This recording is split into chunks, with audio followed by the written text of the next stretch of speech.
Welcome to Ignite Radio Live. In the next hour, we are delighted to share with you Greg's narration of his book, The Magnificent Piglets of Pigletsville, which is our present-day plight wrapped in a fairy tale. We only have time for the first hour, but we encourage you to find the story in print and audio versions at Amazon.com. Do a search for Magnificent Piglets, and it should pop right up. Also, find the link in the show notes. Now, on with the story. Prologue: The Enigmatic Mayor and His Sinister Strings. Deep in the heart of Pigletsville, a vibrant village cradled by rolling hills and lush pastures as green as emeralds, stood Willie, a wee piglet whose spirit surpassed his small frame. Willie was no ordinary porker. His tender years were marred by the sting of parental rejection as an orphan, a turbulent phase that paradoxically served as fertile ground later nurtured by the Burby Gambit Guild. This peculiar yet distinguished assembly of elderly piglets was a camaraderie that matured through years spent playing chess and indulging in a modest sip of bourbon. Before the present darkness came rolling in with the subtle malice of storm clouds, Willie's world revolved around his humble occupation as a newspaper boy. Seemingly insignificant, it placed him at the crossroads of Pigletsville's community. His diminutive stature became an unassuming advantage, a trusted magnet for the populace to confide their innermost thoughts and ideas. Willie observed the pulse of Pigletsville, standing apart from the usual sway of the town's affairs. Unbeknownst to many, an unlikely mayor was shrouded in a secret as hazy as a smokehouse. Joe by name, Wolf by nature, Mayor Joe Wolf was but a puppet, dangling by the strings of the enigmatic Deep Pen, a syndicate of wolves with a sinister agenda as black as a moonless night, advancing their bacon-making enterprise by infiltrating and dominating the village. The wolves had mastered the art of deception, disguising themselves as piglets, identifying as piglets. Wolves in piglets' clothing, you might say, as was Mayor Joe. He looked like a piglet in a very convincing costume, but underneath his soul was as black as his true snout. The wolves were integrating into society with a malevolence punctuated by a certain ritual at their clandestine gatherings, the Woven Conclaves. There at the Split Tree we would find Draven Blackclaw, an ominous force of near preternatural genius, an incarnation of evil itself, with eyes that gleamed with the hunger of a blood moon, and a sly grin eternally etched upon his snout. Blackclaw commanded his followers with chilling charisma and an ominous magnetism that twisted their allegiance to his will, spinning a web of fear and subservience with the precision of a master weaver. The atmosphere charged with crackling electricity, Blackclaw would call his ravenous minions to order with the most vile proclamation. "If it looks like a piglet, but eats a piglet," all gathered would snarl uproariously, "it's a wolf!" Their collective howling would reverberate through the sinister assembly, an ear-piercing cacophony of raucous laughter and vigorous backslapping. Now, dear reader, you surely must be thinking, how could any creature be so wickedly disposed to regard our beloved piglets as little more than a mouth-watering, savory, crispy snack? Suspend your horror and disbelief for a moment. Woven within this grim narrative are profound lessons grave and consequential, lessons that transcend Pigletsville's idyllic setting. If we curl a deaf ear now, we may one day find ourselves reduced to little more than sizzle in someone else's skillet. Amid the ever-growing shadows, we will discover an undying spark in our beloved Willie, destined to ignite a flame beyond his meager capabilities. Enter Don Hairdo, commonly referred to as the Dew. He was a mysterious piglet with formidable political and cultural stature, afflicted with an extreme case of narcissism syndrome, which warped his character in ways both beneficial and beleaguering. In a serendipitous connection between Willie and the Dew, tragedy sets fire to dry parchment, breathing new life into the deplorables so branded by the sinister Woven Syndicate. Hairdo galvanizes them with an unconventional yet steadfast determination to band together and fight back, a flicker of hope amidst the encroaching darkness. This, dear friend, is the stage upon which we now stand with the magnificent piglets, engaged in an epic struggle. For those with eyes to see, we are participants in the eternal clash between forces of good and evil. If you dare to go there, to make this consequential odyssey, it is to the piglets' original magnificence we must turn. Chapter 1, Till Death Do We Part. In simple answer to an understandable inquiry, yes, in this magnificent land, all are piglets, regardless of age, a remarkable feature corresponding to their essence, exuding youthful exuberance throughout their years. Amidst the lively hustle and bustle of Pigletsville Square, piglets of all ages mingled and exchanged tidings of the day in an atmosphere that buzzed with vibrant energy. The air was filled with the sweet aroma of freshly baked acorn pies and the melodious chatter of piglets going about their daily routines. At one corner of the square, a group of piglets was gathered around a cart adorned with a vivid variety of fruits and vegetables. "Fresh carrots, juicy apples," cried the ever-cheerful Daisy Snoutworth, her rosy cheeks flushed with excitement as she enticed passers-by with the bounty of her harvest. In another corner, Wilhelmina Wigglesnout and Henrietta Hamhock, best of friends since their earliest days at Hoofington Hills Elementary, bustled about from store to store. Now, each with their own wee ones scampering alongside them, they wielded shopping bags and wrangled their energetic offspring while attempting to exchange complete sentences on tips and techniques for mud treatments.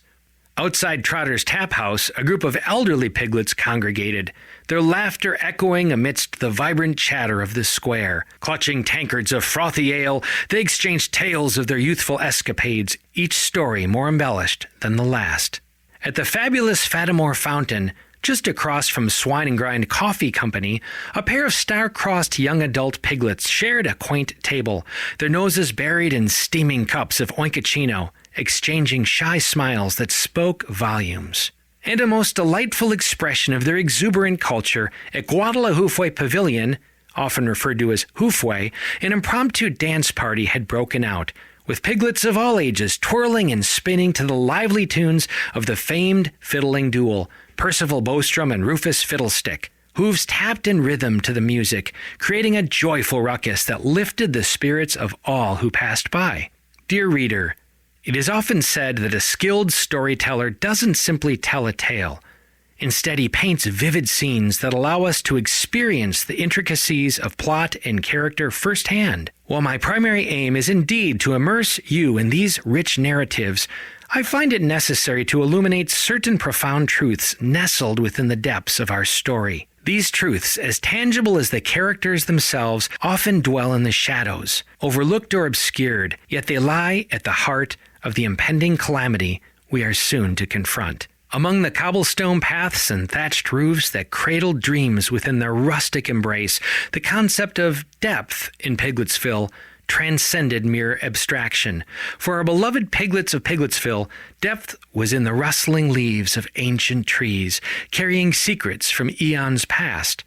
Yet it was also in the giggles and shared confidences under the sparkling moonlit sky, where hearts opened like blossoming petals. Popularly speaking, depth was often regarded in the inter-piglet sense, that is, between piglets, as something like a beach, where some were watchers, quietly observing the world unfold like a tale in a storybook.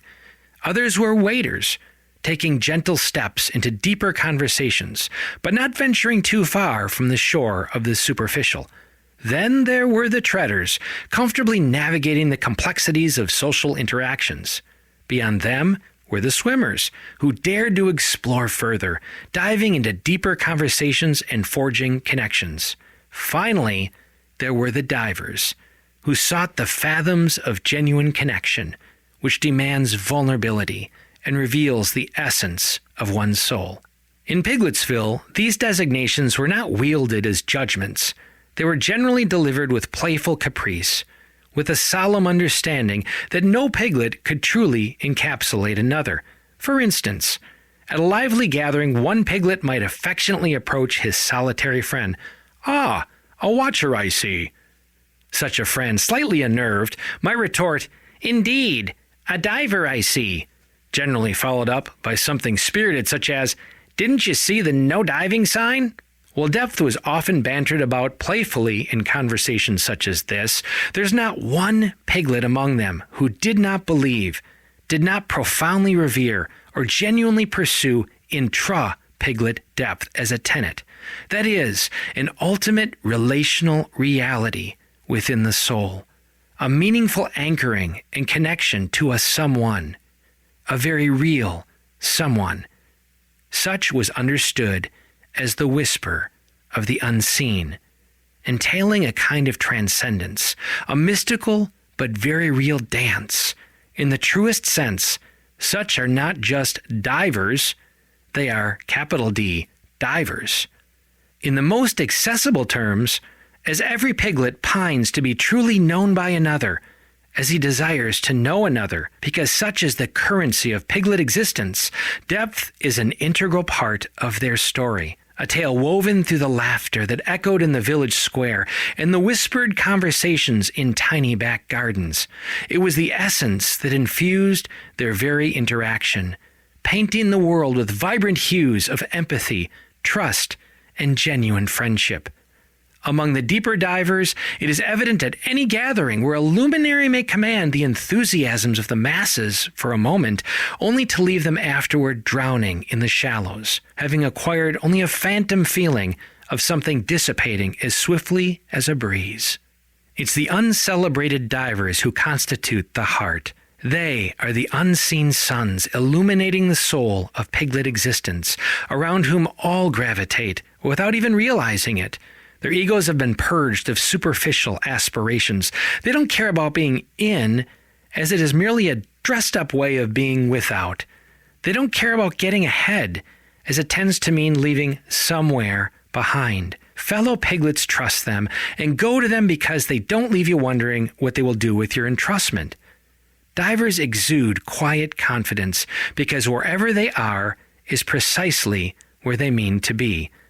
That makes them a safe harbor, a treasure beyond compare. It must be noted that such value was acquired at a great cost, forged through tumultuous seasons of risk, trust, and vulnerability, and a whole lot of trust broken over time, repeatedly.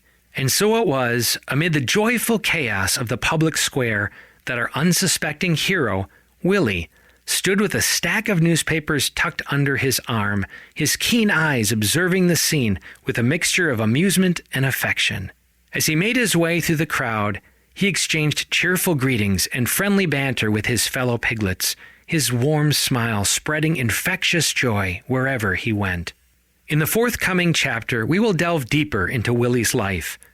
As an orphaned runt shuffled from one household to another, always yearning for the warmth of a true home, his story punctuates that if one does not allow the inevitable splintering of trust to crush his belief in depth, if he can resist erecting an impenetrable fortress to protect himself from the inevitable hurt, if he perseveres, he will find himself forged in wisdom, bequeathed a quality beyond compare.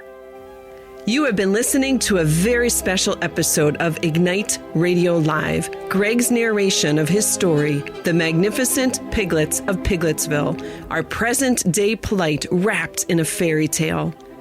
We only have time for the first hour, but we encourage you to find the full story in print and audio versions at Amazon.com. Do a search for Magnificent Piglets, and it should pop right up. Or find the link in the show notes. Now, on with the story. Chapter 2, The Burby Gambit Guild. Willie wore a faded vest, patched at the edges, and trousers that seemed a tad too short.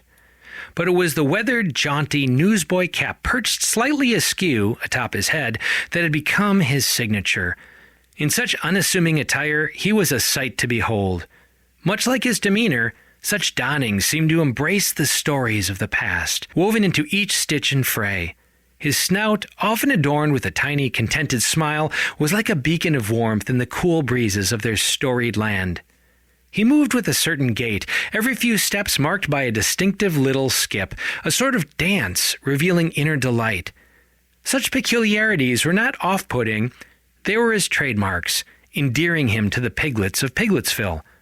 There was even the proverbial twinkle in his eyes that sparkled with wisdom beyond his years. Willie's interests were simple yet profound. Outside his most cherished moments basking in the glow of the Burby Gambit Guild, whom we shall meet shortly, he found solace in the pages of old books, their weathered covers and musty scent inviting him into the realms of forgotten tales. His fascination with the world around him was evident in how he'd pause to observe a lone wildflower growing amid the cobblestones, finding beauty in the most overlooked places. In the shallows, before the greater public, our beloved Willie was generally dismissed as mundane. He had no aspirations that caught the eye or dreams that reached for the stars. His joy lay not in achieving, but in merely existing, a steadfast mooring in the storms of life. He cared little for keeping up with the whirlwinds others chased. He was content being himself.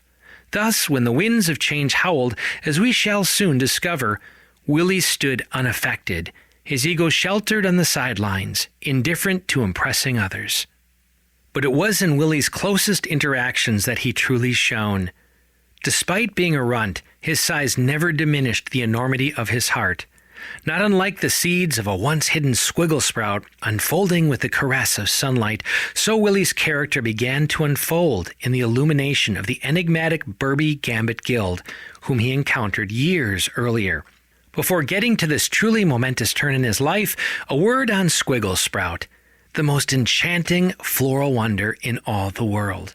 In proportion to the sunlight bathing its delicate form, the mystical blue squiggle sprout hums a melodic tune, which, amid its august company on a radiant summer day, becomes a chorus reverberating through the air.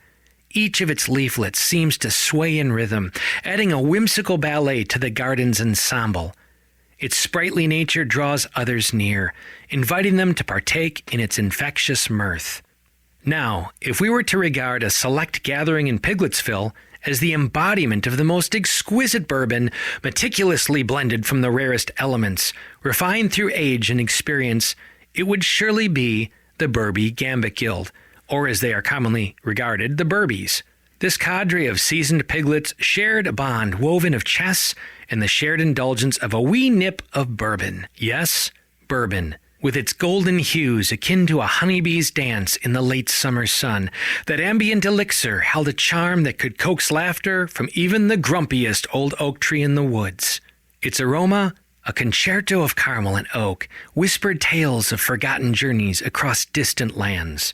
Sipping it was like embracing an old friend, a delightful dance between warmth and mischief that tickled the senses and sparked stories untold. Forgive me for getting carried away with such reverie about squiggle sprout, bourbon, and all the rest. Such, again, is the magnificent nature of Pigletsville culture, a profound appreciation for the smallest things. I see them as ornate threads that comprise a rich tapestry binding them all together. Let's return to the day that set this fortuitous association in motion. After completing his paperboy duties, Willie would pass a small corner of Pigletsville Square where, just outside Trotter's Tap House, the Burby Gambit Guild would be engrossed for hours over what appeared to him as no more than arbitrarily moving odd statuary, without ever having the courage to cross over the invisible boundaries marking their hallowed ground. Willie watched them, and as he grew older, he began to experience something like a summons. It wasn't the lure of chess, a game he scarcely comprehended, nor the allure of bourbon, which held the mystique of fire in a bottle. No, amidst the shards of loneliness and adversity, it was the hearty laughter. It was a harmony of souls, an orchestration of mirth that reached beyond. The chuckles and guffaws became an intangible overture that played chords of delight in the souls of all passers-by, chords that resonated within him. It was what he only later came to understand as friendship. It was as if his life had been a sort of scale, one side dug into the muddied earth under the weight of his splintered soul, laden with doubts, fears, and insecurities, lost in the abyss of anywhere. But with each moment spent in the presence of the Burbies, he felt something within himself, a constant weight of grappling giving way. And then, one day, it happened. An ever-growing summons within him culminated with enough something to overwhelm his reserve. Unseen hooves seemed to reach out and gently but firmly draw Willie to the bench under the twinkle-leaf ash, all but 7 steps from Burby territory. Through ordinary eyes, all you would have seen is an ordinary piglet making his ordinary way towards an ordinary bench. But for Willie, in his depths, each step was an extraordinary reach. With each step, he was discovering a window in his soul he didn't know existed, through which he experienced an invigorating breeze, the likes of which he had never known. An encounter of something, lifting him above all that had him buried. With each step, Willie was exchanging anywhere for the exhilaration of somewhere. In this, Willie was becoming aware of a summons by a someone, to become part of something. With each step, Willie was discovering he was someone. And so, following that day, he found himself filled with just enough something to return the next day. And the day after that, the ever-opening window became a door. No more than a week later, Milfred Snoutsworth, proudly rotund and ever choking on a cigar, coughed through mud-talking to his sullen opponent, Barnaby Trottersby, who was staring catatonically at the board. "Now, Barnes, nae amount of starring at your dead royalty is going to rise him from the grave." Laughter amid coughing. "Why don't you consult the wee lad over there? He's in a grander spot than ye." All broke out into warm laughter that others might find excessive, not understanding that such was the elemental language among these jovial friends who simply loved to laugh. Embarrassment painted Willie's cheeks flush red. Perched on his seat, his legs swung back and forth like a pendulum of a grandfather clock. He observed a distinguished figure among them, a piglet of venerable bearing, tapping his pipe and rising deliberately, as if embracing the passage of time to make his way toward Willie. With a quirked brow, he declared, "Thaddeus Mikporsinski at your service." In perfect unison, without glancing away from their boards, the lot robustly mimicked their friend's greeting. "Me old pa, wid the Scotch. Me old ma, the pierogies. And so I'm left with," all raising a glass while announcing heartily, "the bourbon." Jovial cheers, hearty backslaps, and "hear, hear" echoed through the air with the festive exuberance of having imbibed premium bourbon. Chapter 3, Pawn of Great Price. In his grandfatherly way, Mick Porsinski addressed Willie with a warmth that wrapped around the lad's reluctance. "You needn't stay larking in the shadows, laddie. Every table yearns for camaraderie. Just over there, a seat seems to beckon your name." Willie hesitated, with doubts still weighing heavily on his shoulders. Not unlike his first grand steps to the bench, buoyed by an exhilaration of navigating through the murky clouds of anywhere into the sunlit horizon of somewhere, these steps toward the table seemed to stretch across an eternity, each stride marked with uncertainty, yet laced with determination, corresponding to the ever greater exchange of anything for something. Finally crossing into their inner circle, his heart pounded a tune of eagerness and apprehension. Across from Mick Porsinski, Willie gingerly took the seat offered, slowly settling into it as if it were an extension of his being. The chair felt familiar, as though it had long awaited his arrival. With each passing moment in its embrace, Willie's once reluctant spirit found solace, a sense of belonging blooming within him. It was as though this very spot had anticipated his presence. Before Willie knew it, he found before him liquid amber cascading into a waiting glass. Mick Porsinski's gesture toward the peculiar statuary was simple, yet laden with meaning. "Welcome aboard," he intoned softly, as a unified chorus of clinking glasses and hearty cheers filled the air. "Hear, hear!" Ever since that first burning sip passed his lips, setting his small frame afire, a periodic wee spot of bourbon came to mean so much. A cherished bond among piglets that grew much richer through the years. One of mutual delight, admiration, and affection. A solitary piglet much the younger, with them he felt himself king of the world, more privileged than anyone he could imagine. Along with the bourbon, chess embodied something deeper for these wonderfully weathered sages.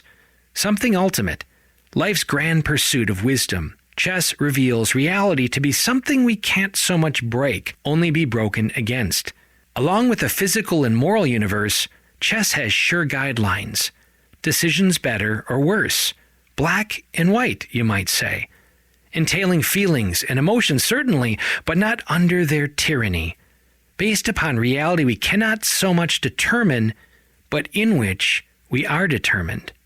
In the tapestry of their existence, profound meanings didn't just adorn their play, they intricately wove themselves into the very fabric of their existence. From the enchanting melodies echoing through their music to the strokes of brilliance on canvases and the verses dancing off parchments, every element resonated with depth. It was an immersion, an embrace that never waned, and all this punctuated by the perennial emergence of the resplendent Maiden Falls, where the exuberant Theodorus torrent, affectionately known as the Taddy Torrent, flowed gracefully through the heart of Pigletsville. These waters weren't mere streams, they were enduring symbols, epitomizing the essence of their cherished piglets. As the revered sage Winston H. Willowbreeze once remarked, "Here's to the chess, the unyielding bastion that guides the course of truth, like the banks of the river, and here's to the bourbon, swirling like the lively waters of the Taddy." For Willie, having grown up feeling little more than an inconsequential runt, he related to the pawns, so diminutive and powerless. Initially, all those years ago, he regarded pawns as little more than an accessory. They were in the way, just something meant to be sacrificed. He related to all that. But under the grandfatherly kindness of Mick Porsinski, Willie came to understand the inestimable value of each pawn and himself, particularly when they worked together. Pawns are formidable precisely because they are small, meek, and humble. Accordingly, they are underestimated, a value hidden, yet in the right place and at the right time, one pawn can completely shift the game. In fact, unlike all the other pieces, only the pawn has the hidden capacity to be transformed into something much greater. With each passing day, Willie was awakening more and more to an awareness that he was beloved because of who he was. Something like a pawn, he was coming to understand a pawn's supreme nobility in making a strategic sacrifice for something greater, for the king, to win the game, and these chess-playing noble piglets affectionately welcomed him in their courts. You have been listening to a very special episode of Ignite Radio Live, Greg's narration of his story, The Magnificent Piglets of Pigletsville, our present-day plight wrapped in a fairy tale.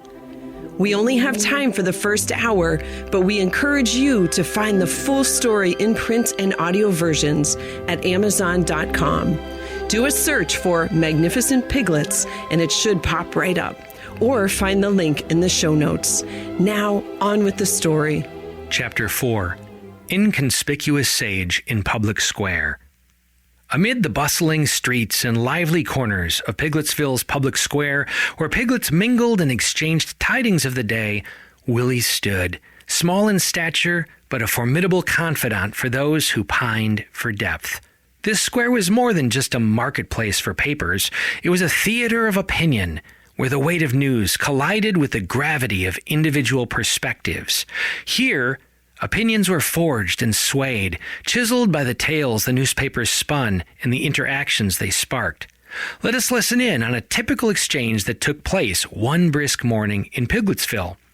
As the sun painted golden hues across the cobblestone streets, Mr. Eleazar Snodberry, a distinguished piglet adorned in a finely tailored waistcoat, approached Willie's newsstand with an air of both regality and curiosity. The rustling papers whispered their headlines, enticing the patrons with information. "Good morning, young Willie," Mr. Snodberry greeted with a tip of his snout. "What intriguing tales unfold in the press today?" Willie, acknowledging the esteemed president of the Hamilton Bank, took his part in the morning ritual. With a respectful nod and exchanging a pristine paper for payment, including a wee bit more than required, Willie returned the sentiments first imparted the very first time they'd met years ago. "Good morning, Mr. Snodberry. All the news unfit to be printed awaits." Mr. Snodberry's eyes twinkled with a combination of wisdom and mischief as he replied, "Thank you, my dear boy." With the paper in his hooves, Mr. Snodberry took his usual place by the newsstand. Opening the crisp pages, he perused the headlines and then turned his gaze toward Willie. "What do you make of old Joe's new policy on Pigletsville's borders? Quite the strategic move, wouldn't you say?" Willie, ever thoughtful, offered a reply veiled in reflection. "Borders, Mr. Snodberry, are like the edges of a masterpiece. What is a picture without lines?" A gleam of approval flashed in Mr. Snodberry's eyes. "Ah, an artist's perspective, I see. And what of this hogwash about wolves infiltrating Pigletsville? Any credence to such claims?" Willie, choosing his words with measured care, responded, "Wolves, like shadows, are often whispered about. But consider, sir, what defines a shadow? Is it not merely an absence of light?" Mr. Snodberry chuckled, appreciating the philosophical dance. "Indeed, young Willie, your insights are as enlightening as ever. Now about the Pigsties' chances in the playoffs. Any predictions?" Willie, with a playful glint in his eye, pondered. "Playoffs, Mr. Snodberry, are the culmination of effort, where the game transcends the players. Do you believe fate is written or forged on the field?" Their daily dialogue continued, a dance of questions and reflections, as Willie navigated the intricate choreography of thought with the esteemed president. In those moments, the newsstand transformed into a stage where wisdom and curiosity waltzed together, leaving both piglets enriched by the exchange. It was in conversations such as this, and so many others, that Willie, the unlikely sage, would scratch his little piglet head in bewilderment at the penchant for so many to stir up such complexities from such simple truths. How a splintered ego would unnecessarily warp and inflate something as plain as the snout on one's face. As a paper boy, while others sought validation through alignment with popular opinions, Willie remained immune, not seeking to fit in, for his wisdom lay not in capricious conformity, but in the simple, straightforward, self-evident smallness of truth. Such smallness wasn't small-mindedness, it was a gift, a vantage point from which he saw beyond the superficial, beyond the frenzy of opinion-making. He was a beacon of clarity and truth in a storm of swirling thoughts and false narratives. Before us, dear reader, is the primordial question of character, and its capacity to solidly anchor one amid a whirlwind of ever-shifting perspectives and clamorous narratives. Even more, the capacity to influence. In Willie's presence, others discovered a humble tranquility that inspired them to think. This was a matter of great consequence, with far-ranging effects which we shall soon see. Chapter 5. The Ballad of Sejalia. Now, dear reader, join me as we dive more deeply into the depths that define our beloved piglets, as we behold a truly enchanting myth passed down through their generations, a tale darker than the shadows cast by the ancient trees that embraced their village.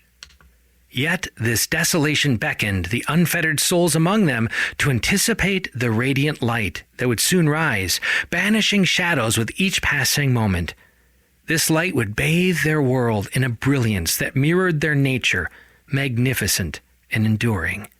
The cherished epic, known as the Ballad of Sejalia, is an enchanting saga of unwavering valor and selflessness. It remains etched into the collective memory of Pigletsville, transcending generations with its timeless message. It unfolds something like this. In the vibrant heart of Pigletsville lived a young piglet known as Sejalia, whose grace and boundless compassion set her apart from her peers. Unlike other piglets, Sejalia possessed a unique gift, a keen insight into the elusive nature of distraction, the cunning force that could ensnare her fellow piglets and lead them astray into the clutches of disordered desire. With a gaze that pierced through veils of deception, Sejalia could discern the subtle whispers of temptation, redirecting wayward souls back towards the path of purpose. For when the lures of everywhere and anywhere threatened to eclipse the beacon of somewhere, it was Sejalia who stood as a steadfast guardian, protecting the delicate harmony of interpiglet joy and fulfillment. Now, the village had long thrived on the strength of their unity and selfless regard for one another.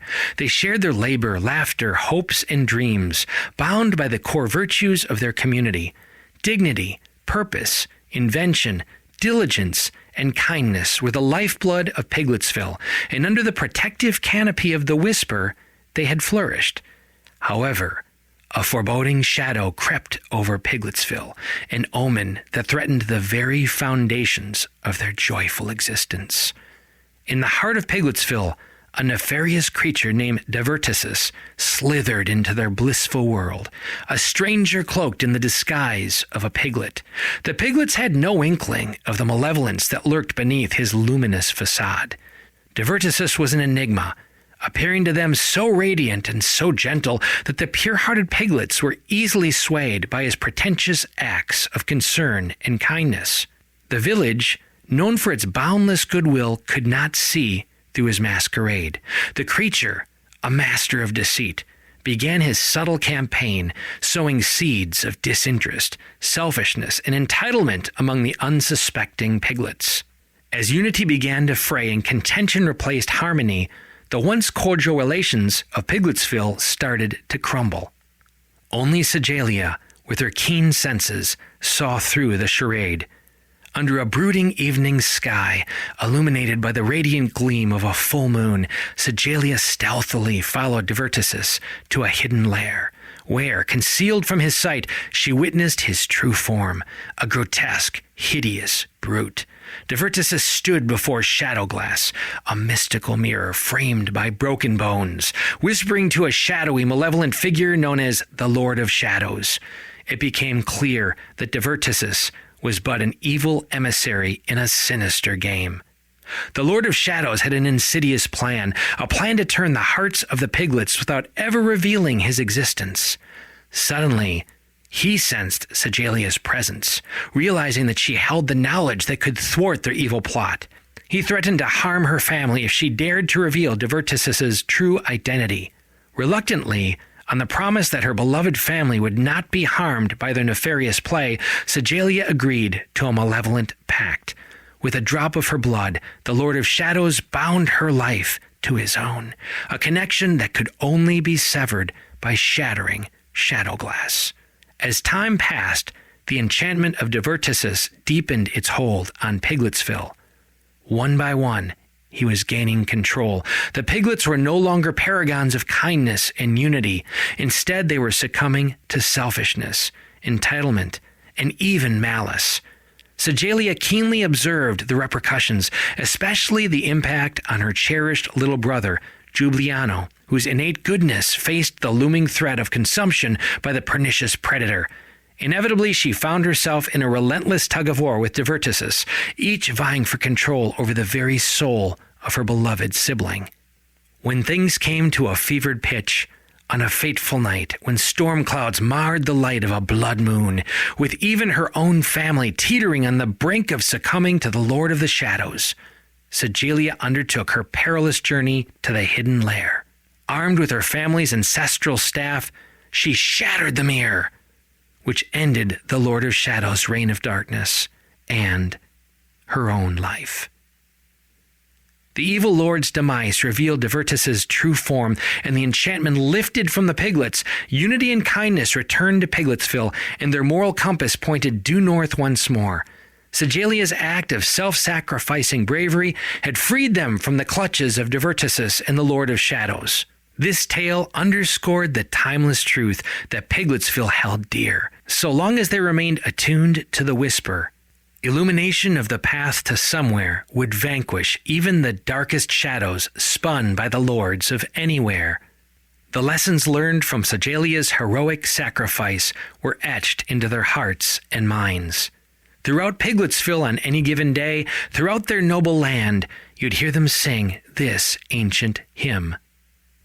Neath noble skies and shadows plight, in Pigletsville's serene moonlight, Sejalia, blessed with eyes to see, felt distraction's deadly enmity. Divertisus, in guile arrayed, wove discord with a masquerade. 'Neath the full moon's watchful gaze, Segalia unveiled his wicked ways. A pact in shadows forged with care, to shield her kin from shadow's snare, with ancestral staff through darkness trod, shattering illusions, breaking the flawed. Pigletsville, once veiled in night, by Segalia's sacrifice emerged in light, guided by the whisper's lore, magnificent forevermore. So, you surely now must wonder, given such resplendent qualities of our beloved piglets anchored so deeply in such a magnificent myth, how did ravenous wolves sway much of the piglet populace toward their sinister goals? We must return to where our story continues to unfold. The emergence and establishment of Deep Pen, ancient masters of cunning, birthed in the mysterious malevolent realm of Animus Aberratus. You have been listening to a very special episode of Ignite Radio Live, Greg's narration of his story, The Magnificent Piglets of Pigletsville, our present-day plight wrapped in a fairy tale. We only have time for the first hour, but we encourage you to find the full story in print and audio versions at Amazon.com. Do a search for Magnificent Piglets, and it should pop right up. Or find the link in the show notes. Now, on with the story. Chapter 6, The Malthus Memos, Sicilian Protocol. Picking up where we left off in Pigletsville, we are drawn to the serene beauty of the hamlet, nestled amidst rolling hills and verdant pastures, nourished by the invigorating flow of the Taddy torrent. In this tranquil setting resides Willie, a humble orphan whose spirit transcends his modest stature, nurtured within the warm camaraderie of the Burby Gambit Guild. Our dear piglets, akin to flickering sparks dancing around a crackling campfire on a crisp autumn eve, are entwined in tales brimming with vitality, each echoing a spirited pursuit of somewhere, guided by an elusive someone, steeped in the quest for genuine depth, all cocooned within the tender embrace of an unseen whisper. This harmonious symphony resonates at the heart of the hamlet's revered legend, the enchanting Ballad of Segalia. Now, enter Deep Pen, a shadowy syndicate of sinister influencers, regarded as the Syndicate, lurking in the depths of Pigletsville. Though they wield power, they themselves are under a baton of ancient masters of cunning, forged in the noxious fumes of Animus Aberratus, the darkest realm of preternatural power. Their very essence is the absence of that which is good, true, and beautiful, which is to say, they are at war with the whisper of the unseen. How, you surely must ask, did magnificent piglets, endowed with so much good, find themselves in such an oppressed condition? That is the question of the moment, and here it shall be answered. Only toward the end of this tumult did revolutionary piglets, whom we shall soon meet, come upon a truly chilling collection of memo fragments, somehow acquired from Animus Aberratus, only some of which were translated. These were discovered in the highly secretive Trotter Trove of the late preeminent scholar Winston Hogsworth Willowbreeze, following his very untimely and suspicious death. A remarkable story in itself, to be sure, but it must await another telling. Under the title, Into the Skillet, Strategies for Sizzling Swine, or commonly referred to as the Sicilian Protocol, the translated fragments chronicle a truly ominous exchange between a senior aberrant named Malthus and Grimner, his protege, leader of the sinister cultivators of unfathomable misery, or scum. Within these fragments lies a window into the machinations of Animus Aberratus, a calculated orchestration of malevolence born from thorough examination of the piglets' motivations, weaknesses, and inclinations. This meticulous undertaking aimed to seduce them into embracing aberrant dominion. The Sicilian Protocol paved the way for the establishment of Deep Pen, Animus Aberratus' physical enclave of wolves among the Piglets of Pigletsville. This insidious underground organization included many piglets they succeeded in corrupting. Let us now turn to the notable fragments from Willowbreeze's collection. Memo 1, Sicilian Protocol, Into the Skillet, Strategies for Sizzling Swine. Objective, the broad stroke. 2, Grimner, Vice Aberrant, SCUM. From Malphus, Senior Aberrant. In the pursuit of undermining piglet souls, we must consider the act of eating them in a metaphorical sense. Just as piglets consume physical sustenance to sustain their bodies, we demons consume their virtues and moral integrity to weaken their souls. We aim to devour their compassion, empathy, and goodness, replacing these qualities with selfishness, pride, and cruelty. The feasting we engage in is not one of nourishment, but of corruption. As we dine upon their weaknesses and vices, we fatten ourselves on their descent into darkness. These memos concern a critically important matter, the final phase of our war against our enemy by way of seducing and devouring its beloved swine. My loathsome Grimner, the most despicable glory awaits us on the other side of this Sicilian protocol. Herein lies our stratagem, our intricate orchestration of total dominion over Pigletsville. We know our menu for our feast. It's time to set the table. Through our deputy Draven Blackclaw and the greater establishment of Deep Pen, we shall conduct a symphony of perversion, each dissonant note a tantalizing turn, enabling us to seduce piglet depths. Behold our infernal score, piece by nefarious piece. In our most rotten core, we are about one thing: seduction. Our diabolical work can never be so brazen, monumental, or all at once, lest it shocks their sensitive attunement to our enemy. No, our work must be gradual. While at the outset this will involve the most pleasing tyranny, such as only to confuse and dishearten, so that we can cultivate their abject hatred of all authority, particularly that of our enemy. How much more formidable it will be to gain their willful cooperation, their willful exchange of somewhere for anywhere. In this macabre dance, we will impel them to surrender someone for anyone, which is to say, us. Sizzle. Thus, the meaning of the motto that adorns our headquarters of scum. Minuscule steps forward, eternal separation. Each small indulgence, each minute deviation is a delicious morsel, leading them further from the light. All hail our master who has so splendidly decreed this protocol.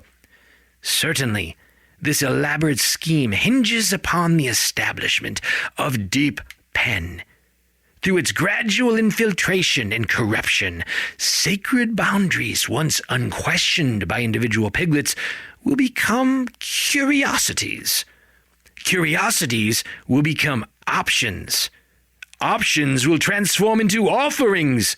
Offerings will evolve into commonplace, and the commonplace will evolve into institutional obligation, encroaching upon every aspect of piglet life. Sizzleism, our economic masterpiece, will fuel the inferno. We will offer trinkets and hogbacks to forge entitlement, which they will readily accept in exchange for their empowerment.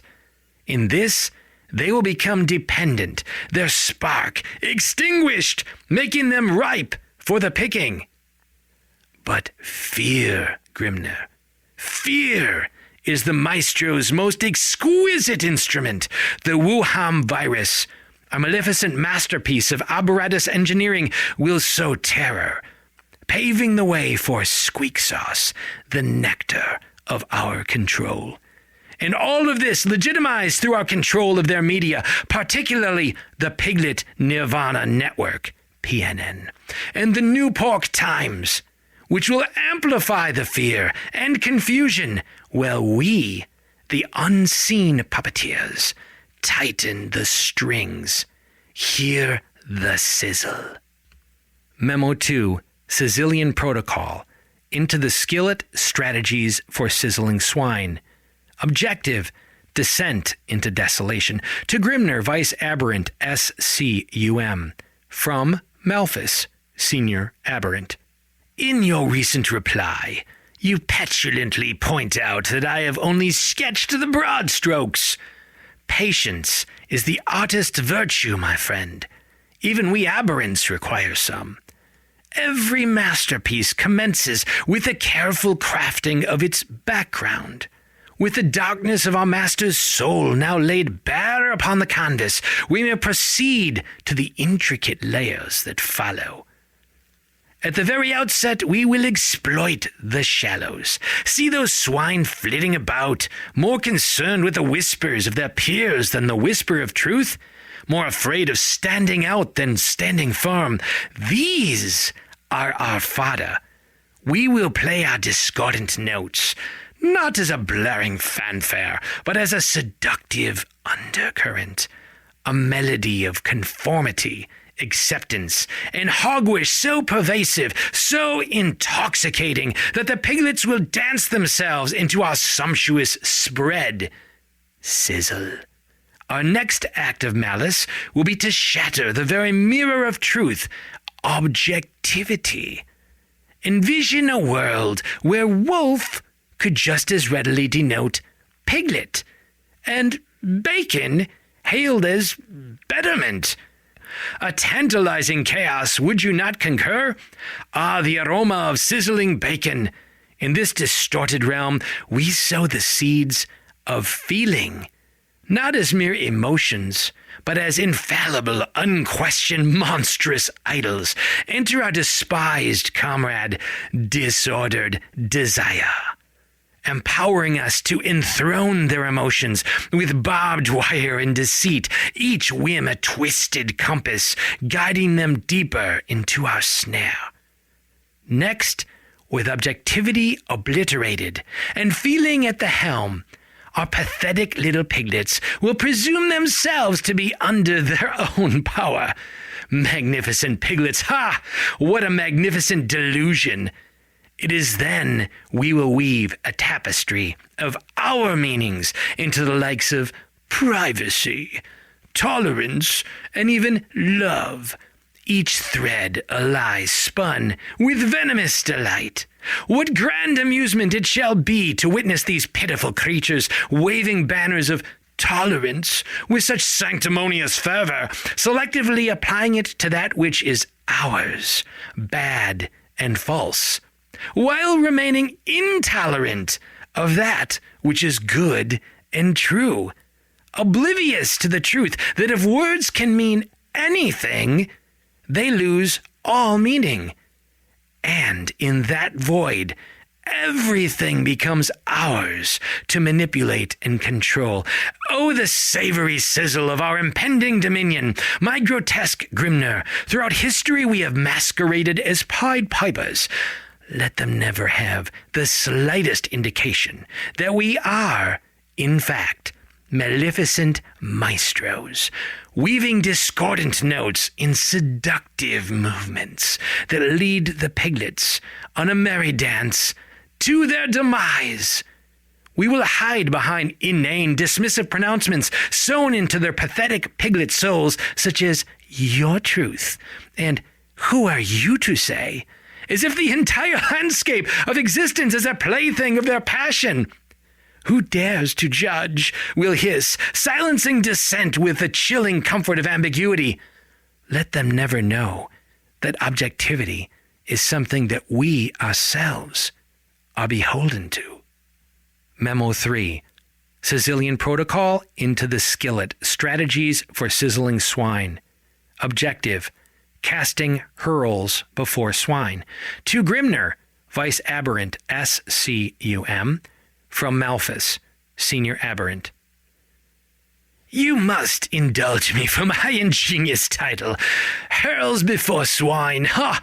I do hope you are having a good belly laugh. If not, well, sanctify you. We are so accursed, thank aberration, to see and desire the worst of these creatures, not as they are, but as we are.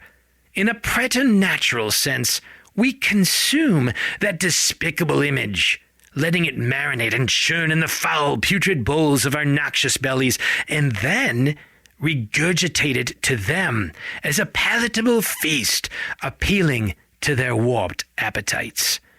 Now, more directly, how, you ask, do we deal with their ever-growing ache of absence along the way, that visceral reminder bequeathed them by our adversary of a wayward rudder? You inane peon, by now you ought to know, we are maleficent maestros, titans of twist. The better question, how do we orchestrate their dissonance so they choose to be even more distant? So they become all the more contemptuous and their souls more cavernous. Why, my pernicious pupil, at every step along the perilous path of seduction, we will anesthetize them with just the right whisper. Just the right amount of distraction. For instance, as those insufferable notes of the ballad may spark, reaching up from sacred depths we have yet to tarnish, we douse them with dismissal. Don't be silly. It's a phantom memory, a fleeting sentiment, a thing of fairy tales, something thoroughly unreliable. This is best followed up by ingratiating their egos. You're much more clever. How spectacularly amusing it will be to see them invoke the very thing we've gotten them to disregard, objectivity, while, in fact, they act under our dominion of feeling. At the very core, in their deepest depths, it's about identity.